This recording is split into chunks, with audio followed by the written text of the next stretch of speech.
So today I'm doing a carburetor clean on this Generac GP 3250. This is the same process for any GX 160, GX 200, Predator 212, 196cc, like literally anything like that. I mean, same thing for like I don't know, this Briggs & Stratton right here, same style carburetor. This Predator 420 right here, same style carburetor. A lot of things share this design with this. So all you're gonna need to do is take off that nut right there and that one and pop off this little hose. For different engines it'll vary slightly, but it's the exact same process and pretty much the same parts. And make sure you turn off your fuel valve, and then yeah, just pop off that fuel hose. Okay, I got the two nuts taken off, and you take off this little hose off the intake, and just like that, literally just falls off. You want to make sure to turn off your fuel valve. That'll probably be pretty nice. And you just take off that little clamp and pull off the fuel line. Sometimes it's not that easy. You got to use like needle nose pliers. This time it just happened to be pretty easy. Oh, okay, whatever. Fuel valve's off. And you take off this little bit right here. And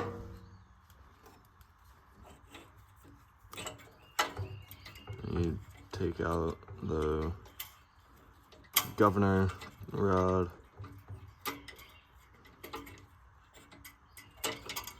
And that little spring right there.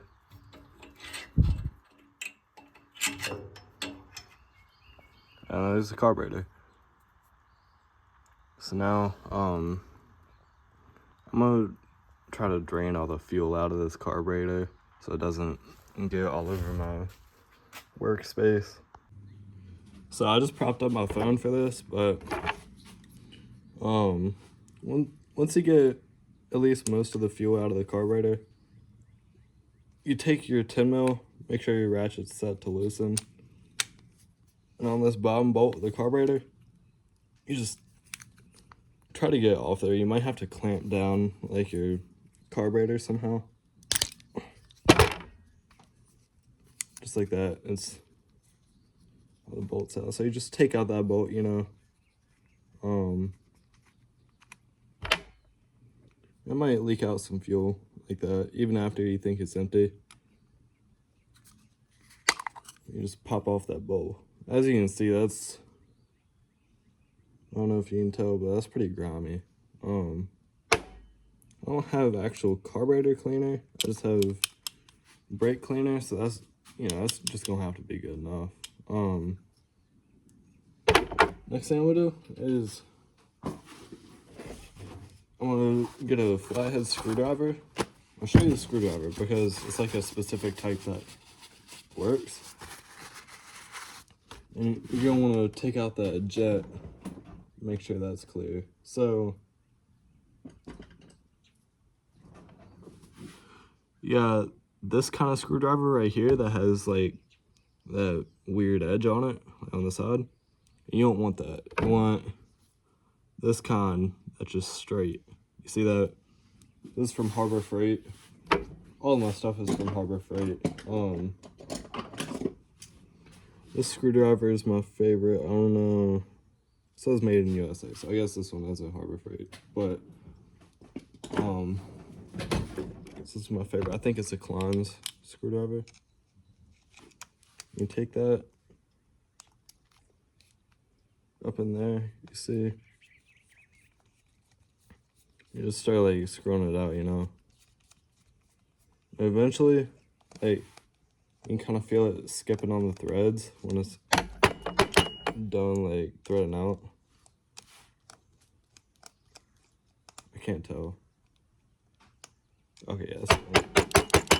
Also, when it's really gummy, the jet won't want to come out. So that's also another thing. But you can see that jet's pretty dirty. And, you know, there's a little hole in the center of this jet. So you take it up to the light and see if you can like look through it and see light through it, you know. If you can't, then you know there's your problem. But I got some brake clean. I'm gonna see if that'll work.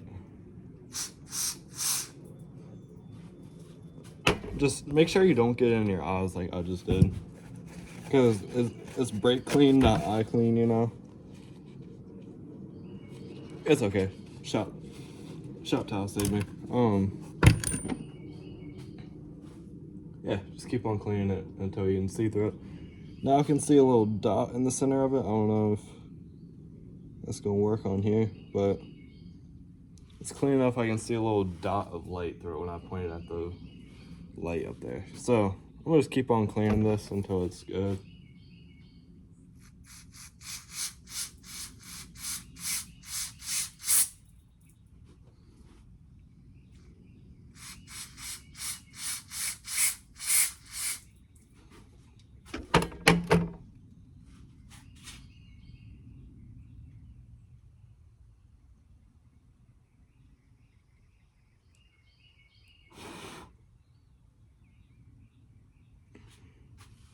Okay, so I got it pretty much clear. I like to get it a little bit better though.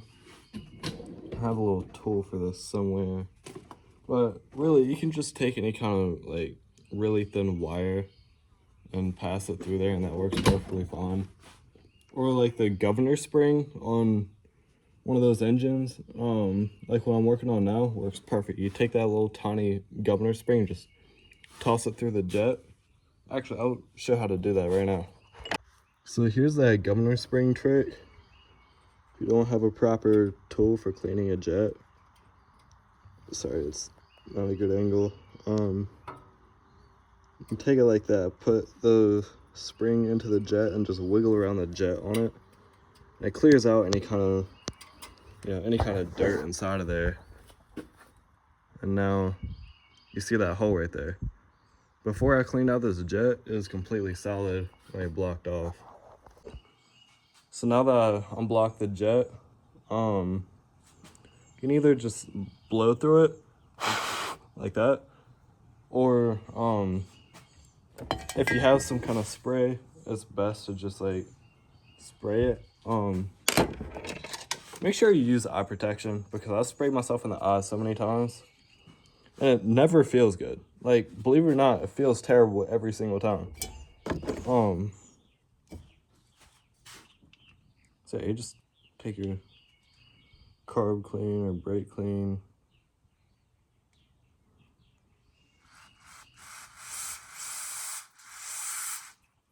There we go.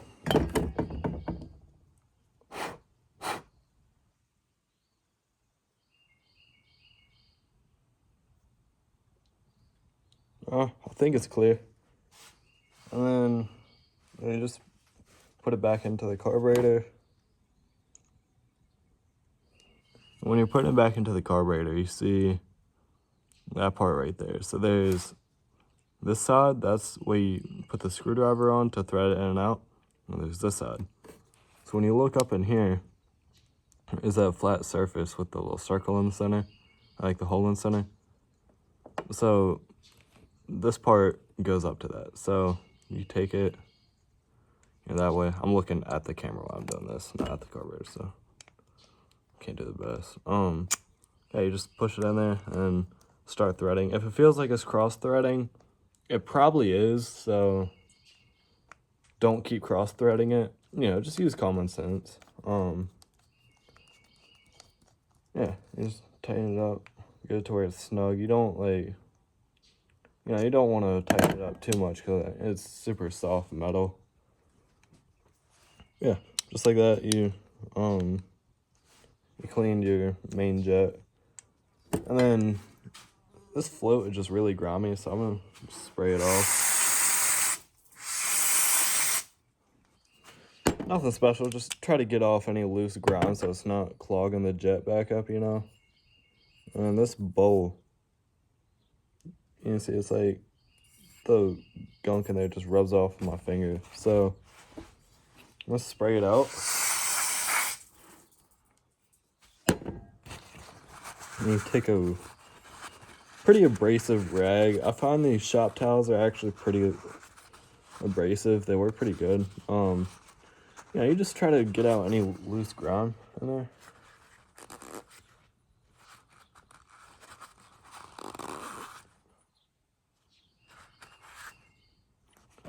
And good enough gum at work, right?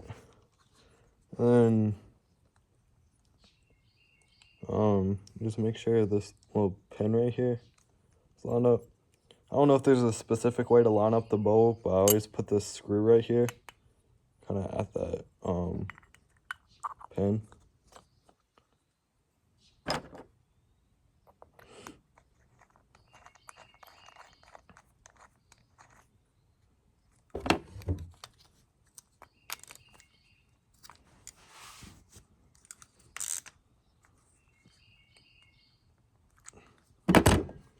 I guess I should have checked if the float works. I'm gonna check that right quick, just to make sure it's getting fuel. That's the other thing.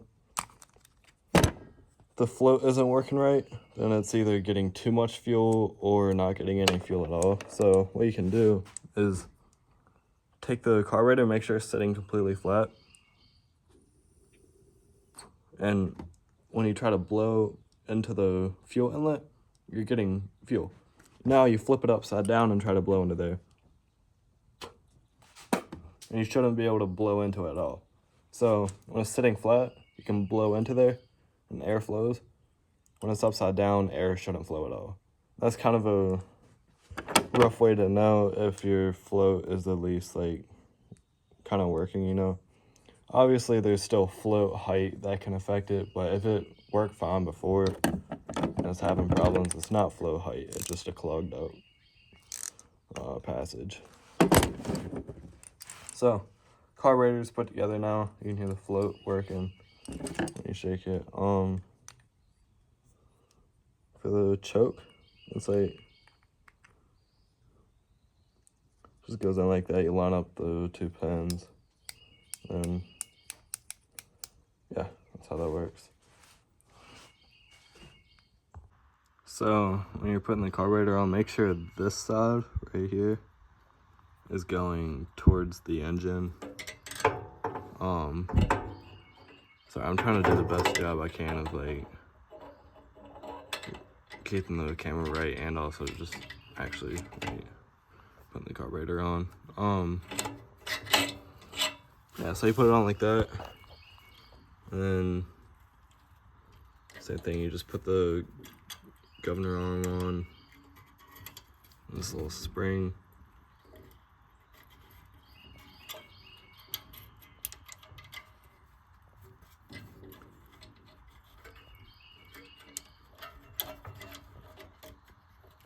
Okay, that's on. And then next you just slip on that fuel line. And there's that little clamp right there. And I don't have like the actual air filter for this. I just have this little like intake part. I don't know. You just slide this back on.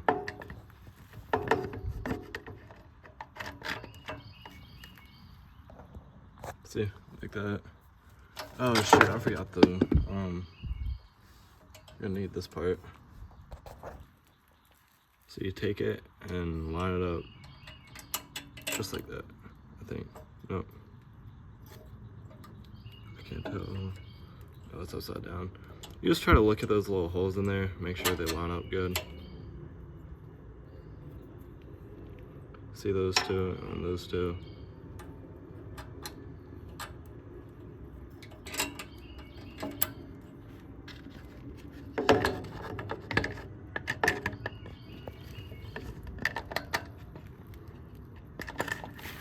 Go on there.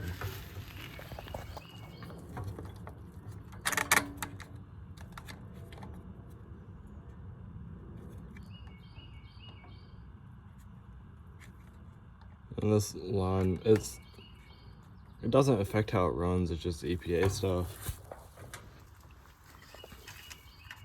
And you just put these two nuts back on here. Yeah, that line, all it does is just bring the air from in the crankcase into the intake right here. If that line gets clogged, it'll make it like leak oil a whole lot, because it builds up pressure in the crankcase and seeps through the gaskets.